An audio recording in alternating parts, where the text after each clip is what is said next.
Hello viewers, Steve here of Anti-Film School doing our first video review of The Dark Knight Rises. That's right, it's finally here. One of the most anticipated movies of all time. I woke up this morning, saw that there was a guy in Colorado who shot up a screening of this morning, a midnight showing of it, which is a shame. It's a real tragedy. I really hope the movie isn't overshadowed by this, because it is a great movie. It's awesome. It's an awesome Batman movie. I'm still, I got my Batman bracelet on today and my Batman t-shirt on. It's a great time to be a Batman fan. This movie is, it has flaws. I will admit it's a flawed movie. I hesitate from being like it's the best movie of all time. It's hands down it's the Batman movie. It's the definitive Batman movie. It's a fitting conclusion for it. And it's so epic. it's just such an epic movie. The action in it is just, he punches it up to 1,000. He does a really great job with it. It's a really well-made movie.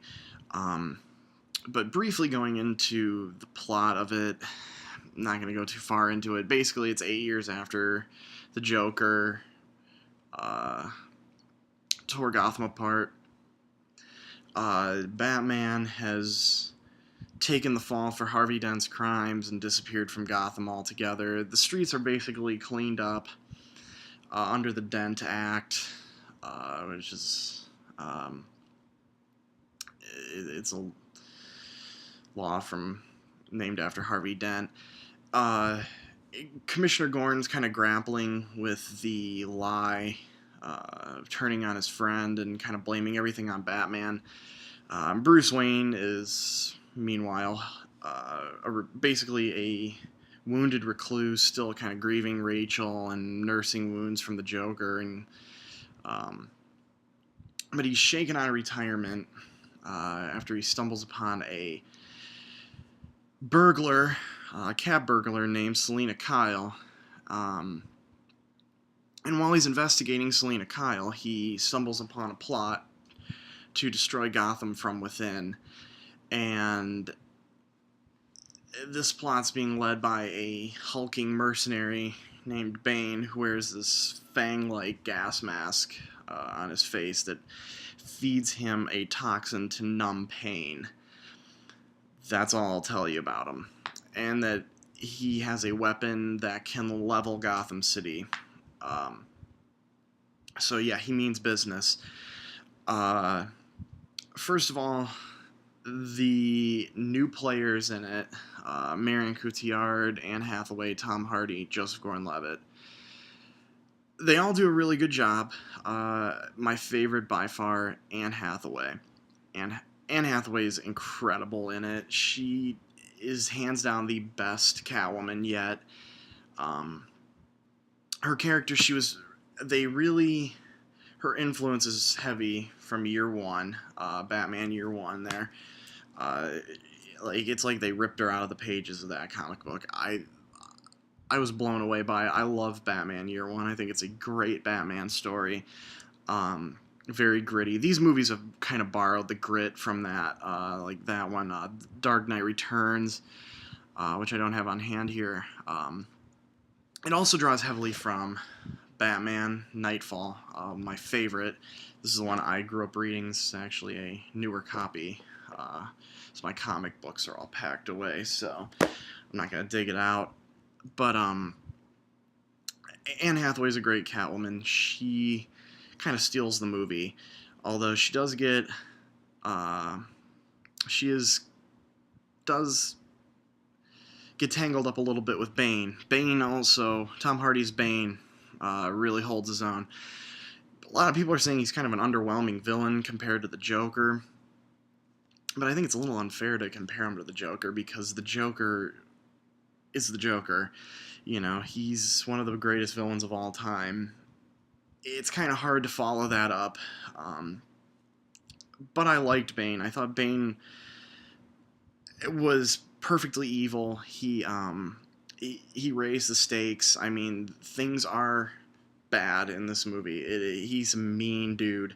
He, I mean, he kills people in the most brutal ways possible. Batman even really can't match him physically, and it's awesome. It's great to finally see him go up against somebody who he may not beat. I'm not going to tell you if he does. But then we have Joseph Gordon-Levitt's character, who really is hard to talk about, especially if you don't want to hear any spoilers. I think he's a really well done character. He's like he's a good cop, beat cop working under Commissioner Gordon. That's really all I'll say about him. He does a great job with it. He really does. You really don't want to know anymore if you want some surprises. And then there's Marion Cotillard. Marion Cotillard was a little bit underdeveloped in the movie. I thought that, especially for one of the many twists that they throw at you at the end, they could have done more with her character. I think she plays Miranda Tate, a Wayne Enterprises investor. She's kind of trying to shake Bruce Wayne out of his funk, and there's a love story developed there. But she's good in it. I would have liked to have seen more of her. And then you got the usual players. I won't go too far into them. I mean, Gary Oldman, Christian Bale, Michael Caine, Morgan Freeman, they're all great. They all do what you expect them to do. Alfred's really good in it. I really liked Alfred, but I gotta say, out of all of them, I mean, Anne Hathaway's Catwoman was just, like, she blew my mind. I'd read some reviews that she wasn't very good in it, and I don't agree with that. I think she did a great job with it. Every time she was on screen, like, I was hooked. I was in the moment. Like, I couldn't wait to see what she did next. She has some awesome escapes, and I mean, when she fights, I mean, she is a brutal fighter. Same with Bane. I mean, when Bane fights somebody in this, I mean, this is a violent movie. This is a really dark, really violent movie. A lot of people get killed in it in the most gruesome ways possible. I can't believe this got away with a PG-13 rating, and that's the other thing about it, like with this guy that shot up the screening. I really hope this doesn't, the violence of it, they don't start trying to blame the violence. I mean, this guy wasn't even in this screening of it, so I really hope it doesn't come under heat for that. Basically, the overall message of it is another thing that a lot of people have been complaining about. They keep saying it's transparent. I don't really think it's transparent. I just think it's a little bit. This was written before the Occupy Wall Street movement, and I know a lot of people like Rush Limbaugh has attacked it, and he's sort of. You can tell he was inspired by the tensions brewing underneath the surface. It's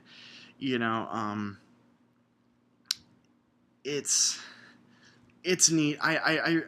It's hard to talk about it because you really don't want to give too much of it away.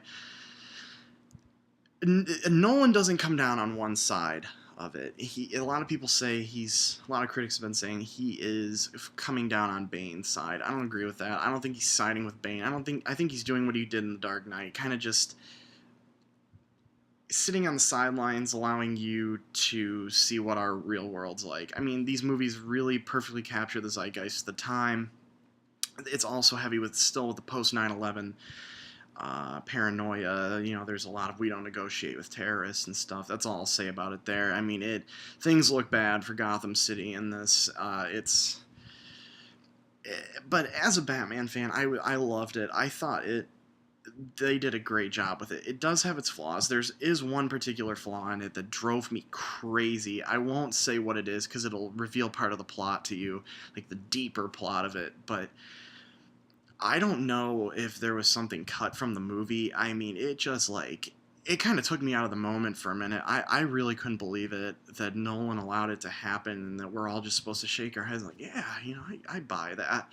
I didn't buy it for a second. I especially the situation too. Like he's really putting a lot of emphasis on the fact that Gotham City is in a tight spot. There's no help coming, and that's why it really drove me crazy that they even tried this. Uh, but still, the action. I mean, the bat, his new flying copter thing in it, kind of riffing on the Batwing was awesome. That thing, I had heard a lot of people saying like it's like Transformers. Furthest thing from it, I thought it was great.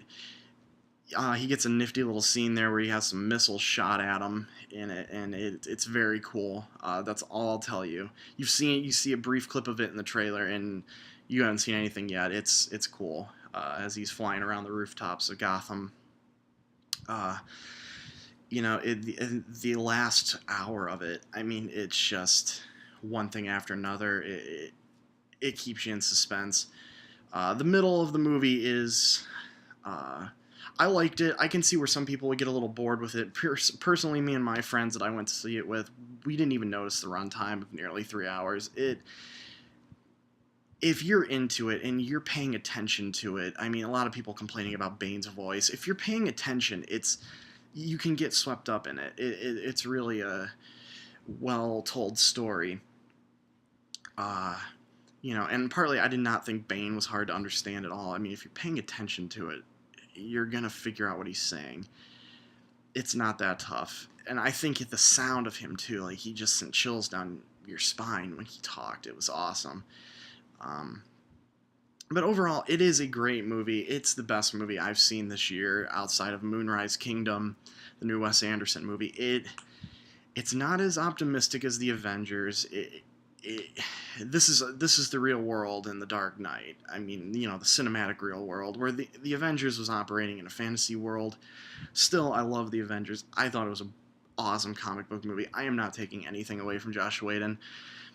It's definitely, I mean, this makes The Amazing Spider-Man, though, look embarrassing as far as I'm concerned. The Amazing Spider-Man, it was too early. And, you're going to forget about The Amazing Spider-Man after you see this. I mean, I liked The Amazing Spider-Man. I thought it was a good movie. I'm sure you saw the review, but it didn't hold a candle to the Avengers or this for that matter. I mean, this is the movie to see. Please do not let anything that has happened pull you away from seeing this movie. It is fantastic. It's flawed, but it's fantastic. I loved it. I was in it every second. My friends loved it too, and they're all not nearly as huge Batman fans as I am, and they all walked away really impressed with it. The ending is sort of a tearjerker. I will admit I teared up, and I was shaking for like an hour after I saw it. I'm still like, oh wow, because it throws something at you at the end. Like I'm still reeling from it, but overall, I say see it. I think it's unmissable. It'll be talked about for years to come. I think it'll grow on people. I can't wait to see it again. I'm hoping to go see it again today. If not today, definitely tomorrow. I'm going to go see it again, even if I have to just go by myself in the afternoon. It's that good. I can't wait to see it again. Overall, it's the best movie of 2012 so far.